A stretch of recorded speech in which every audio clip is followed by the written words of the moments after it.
Hey, what's up? It's your boy Change, and welcome back to my YouTube channel. Happy New Year. It is 2025. I know it's been a minute, but I'm finally back on getting these videos done and doing a lot more reactions. And we're going to start off with Star Wars because I'm a big Star Wars nerd.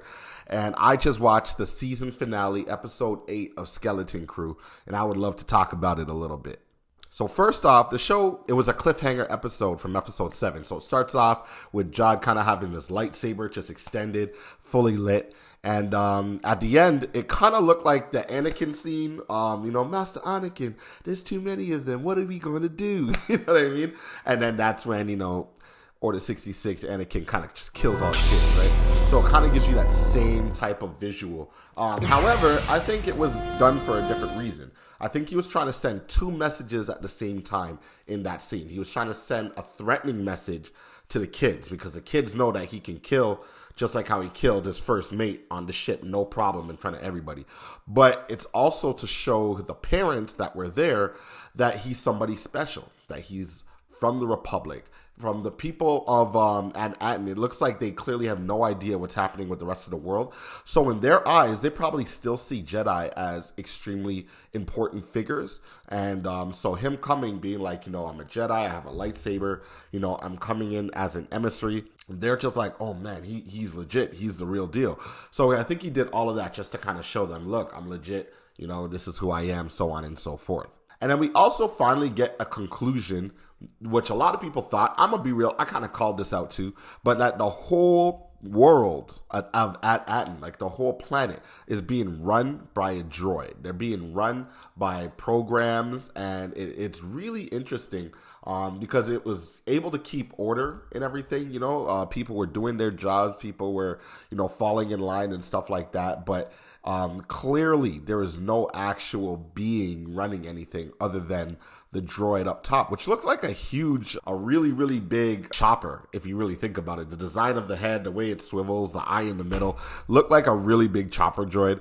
But I thought that was kind of crazy. And immediately when I saw that, it kind of just gave me the whole Wizard of Oz kind of look, being able to completely control the whole world through like mystic voice, you know what I mean? When really somebody else is pulling the strings. So now that's the real question. The question is, who is pulling the strings? Is this really just old programming that has just been running that people forgot about as the Empire took over the Old Republic? Like, is that really the situation? Or is somebody still in tune with this supervisor and is giving him updated information? Because he clearly has updated information, knowing that the Jedi are being seen media-wise as enemies of the Republic, right? So there's more questions to be asked there, but I thought that was, a pretty cool reveal, just to kind of let us know that everybody on the planet is super complacent. And I think it goes back to classic Star Wars issues. One of the biggest issues they had in Star Wars, right, was that everybody just kind of falls in line of the hierarchy and nobody really asked any questions. That's why the Jedi was able to get outmaneuvered by Palpatine, because Palpatine knew that no matter what, the Jedi are going to stick to the rules. The clones, for most part, when you look at Bad Batch and stuff, outside of the Bad Batch, the clones are going to stick to the rules. Like, what do the clones always say? Good soldiers follow orders. And so that's exactly what was happening at Aten. Nobody was asking questions. Nobody wanted to. And anytime the kids would give some kind of, question or anything like that, they would kind of just try and snap them back into line. And Wim was one of those people who was like, nah, man, like, I'm looking for something more. And they're like, nah, bro, like, this is what we gonna do. You know what I mean? Stay on task. Be successful. Follow your day-to-day, you know what I mean? And that'll be it. And that's kind of what a lot of us go through in life, you know what I mean? A lot of us, we grew up and, you may have a special mind. You may have a gifted mind. You may have a mind that's a little weird, a little different than the norm. But you were told, go to school, take this class, go to university, go to college, take this job, do this. And just kind of follow be the hamster on the hamster wheel and don't kind of do anything different. So classic Star Wars storyline there. And I think it was really interesting to see how that finally got revealed. The other thing that was interesting was that the parents didn't seem that surprised, or at least Fern's mom didn't really seem that surprised at all. She was just kind of like, yeah, we know, meeting the supervisor at your age is dope. So clearly they're cool with this, I think the other thing that was interesting was Jod. We finally realized that Jod actually was a Jedi in training. And so he met a lady Jedi at some point. It sounds like it was after Order 66 because he said that she was ragged just like he was ragged. So she was probably on the run, keeping it low key, and decided to take an apprentice and teach him as much as she could. And unfortunately, they found her. Whoever that is, most likely it was an Inquisitor. It could have been stormtroopers. The fact that they killed her right in front of him makes me think it's an Inquisitor, right? It could have been Vader himself. You know what I mean? It really could. I don't think it would have been Ahsoka. You know, like, this is the cool thing about Star Wars. When they give you partial information, gives you the opportunity to kind of like just think and brainstorm as to who it could be. I hear Star Wars Theory, shout out to Star Wars, fellow Canadian. He's saying that it could be Shakti, it could be Luminary already passed away, so I don't think it's her. But the one thing that really stuck out to me is the way that he described his situation. Getting trained by somebody kind of on the run, found me when I was dirty and rejected by the world and gave me a little bit of, a training so I could be better than who I am. It really reminded me of Asajj Ventress and her situation. You know what I mean? So Asajj was found in the dirt, and then a Jedi found her and taught her as much as she could. And then, if I'm not mistaken, I'm pretty sure she saw her Jedi die in front of her as well, you know what I mean? And that's a crazy thing about being in Star Wars, right? If you're a Jedi, a lot of times you watch a master die in front of you, and that's wild, you know what I mean? So you can kind of understand where Jod's coming from, and I think that's kind of what is the conflict in Jod's life. The conflict in Jod is that deep down, he's a good person. Deep down, he doesn't want anything. He doesn't want to hurt anybody, doesn't want to kill anybody, but at the same time, he knows and understands that this world is unfair, that this world is cruel. And in life, that's something that I've learned in life. No matter how much good you try to put out there, sometimes bad will take over. Sometimes people will take advantage of you. Sometimes people will hurt you. Sometimes people will do you dirty, right? And unfortunately, that's what you're surrounded with. And sometimes it's like you do stuff that you don't necessarily want to do. And that's kind of crazy. And I think that's what Jod went through.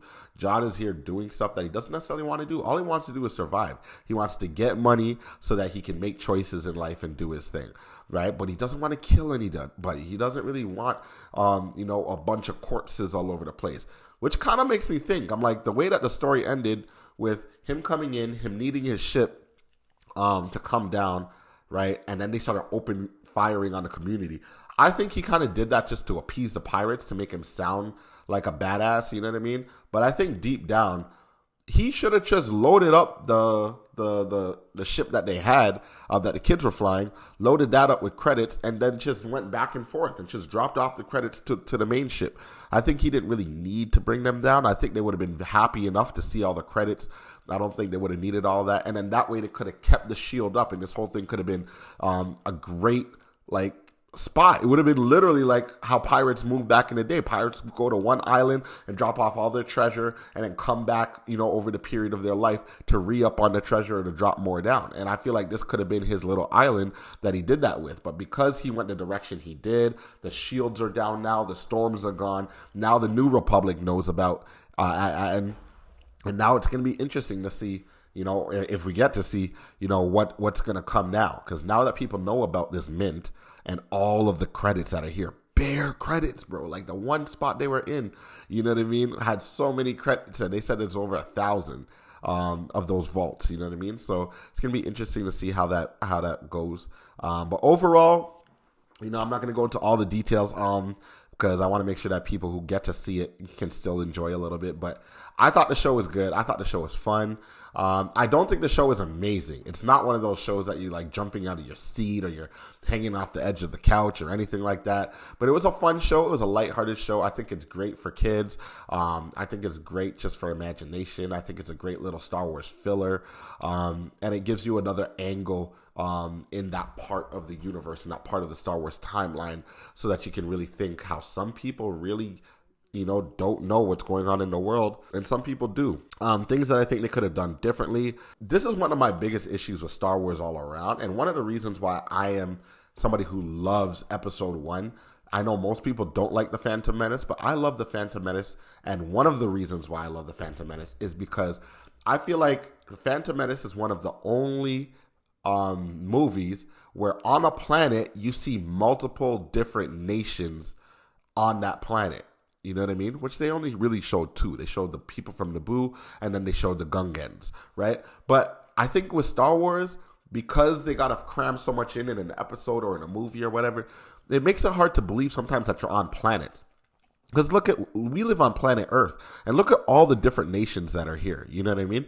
But I feel like in Star Wars, they go to different planets, and you go to a city. You know what I mean? You go to a city, you see one type of people in a city, and you really don't see any other part of the planet. You know what I mean? One planet I think that you can get away with that is like Coruscant, because Coruscant, like the whole planet, is one big city. So I get that. But when you go to Tatooine, you really only see one part of Tatooine. You know what I mean? When you go to Dagobah system, the whole planet you think is a swamp. You go to Hoth, the whole planet is a snowy place. You know what I mean? You go to where the Night Sisters were. I'm drawing a blank, but their planet. You think the whole planet is just like eerie swamp area? No, I'm pretty sure in the same planet there's tropical areas and there's this and there's that, but you don't really get to explore that a lot. And so I think that could have been done a little bit more on Atten, because it really looks like we just went to one neighborhood, not even a city, right? Well, maybe a city, but it just seemed like we were in one neighborhood. You didn't really explore the planet. The other planets that were there too, I think we could have spent a little bit more time with them, and it was cool to kind of meet some of those characters, but they seemed very temporary. Ultimately, there's a lot more that could be done. Big shout out to the kids. I think they did a great job. I heard some people online saying that they thought they acted kind of corny. Nah, man, I think they were being kids. They were having a good time. One of them wanted adventure. One of them was the scared kid, kind of reminded me of Arnold from Magic School Bus. I knew I should have stayed home today, like that kind of energy. One of them was the bad boy, which is Fern, who's like, I'm the gangster. I'm the one that can handle everything. And then you had the tech support. You know what I mean? There's always got to be a tech support. So I think they did a great job working on each of their stories. You kind of learned to appreciate them more. I think moving forward, because they are kid actors, they're going to have to do time jumps if they do a season 2, because I feel like the kids are going to get so old. So I feel like next time we see them, if we do get a season 2, it's probably going to be fast forward 10 years to when they're in a whole different place in their life, and we'll see how Atten bounced back from this whole invasion and stuff like that. But big shout out to the child actors. I think they did a great job. Big shout out to Mr. Jod, you know what I mean? He did a great job as well. I think it leaves things open. I think it leaves things open for you to really take these characters and use them in the future. To see Wim possibly become a Jedi in the future. To see Fern possibly become a pilot in the future, like Poe, right? That would be dope. And just to kind of see how things land. They left it really open, which is great. So overall, I think it was like a good 7 out of 10. But outside of that, that's pretty much my recap. It was good. I wish we had something else to watch right now. Kind of sucks that we don't, but we'll look out for the next one. Otherwise, thanks for watching my videos. Your boy Change. Don't forget to like, comment, subscribe, hit that notification bell for when I drop a new video, and may the force be with you always. Easy.